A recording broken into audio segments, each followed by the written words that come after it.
নমস্কাৰ। যোৱাকালি second provisional merit list প্ৰকাশ পাইছে আৰু যিসকলৰ নাম ছেকেণ্ড প্ৰভিজনেল মেৰিট লিষ্টত আহিছে তেওঁলোকৰ অভিনন্দন থাকিল।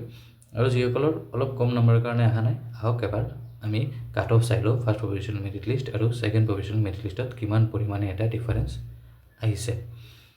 যদি আপোনালোকে মাল্টিপল পোষ্টত চিলেক্ট হৈছে তেতিয়াহ'লে আপোনালোকে লগ ইন কৰি আপোনালোকে যিকোনো এটা পোষ্ট চিলেক্ট কৰি ল'ব।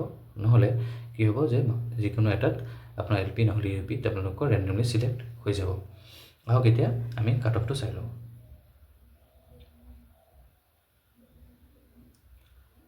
বৰপেটা ডিষ্ট্ৰিক্টৰ ইউআৰৰ ক্ষেত্ৰত আনৰিজাৰ্ভৰ ক্ষেত্ৰত 69.209লৈকে কাট অফ নামিছিল ফাৰ্ষ্ট প্ৰভিজনেল মেৰিট লিষ্টত, আৰু ছেকেণ্ড প্ৰভিজনেল মেৰিট লিষ্টত 68.228, মানে ইয়াতে 1 মাৰ্ক কমিছে।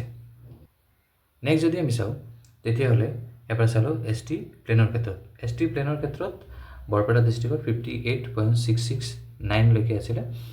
এতিয়া আহক চাওঁ যে এছ টি প্লেনৰ ক্ষেত্ৰত ছেকেণ্ড প্ৰভিজনেল মেৰিট লিষ্টত কিমান কমিছে। বৰপেটা ডিষ্ট্ৰিক্টত এছ টি প্লেনৰ ক্ষেত্ৰত 57.633লৈকে কমিছে, তাৰমানে ভালে এটা মাৰ্ক ইয়াতে আমি কমা দেখা পাইছোঁ।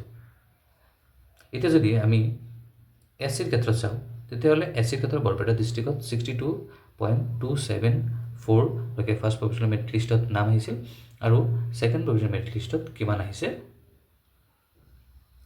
ছেকেণ্ড প্ৰভিজনেল মেৰিট লিষ্টতো আমি চোৱা কৰিছোঁ যে 62.274, তাৰমানে এছ চিৰ ক্ষেত্ৰত ছেমি আছে বৰপেটা ডিষ্ট্ৰিক্টত, বেলেগ বেলেগ ডিষ্ট্ৰিক্টত অলপ কমিছে।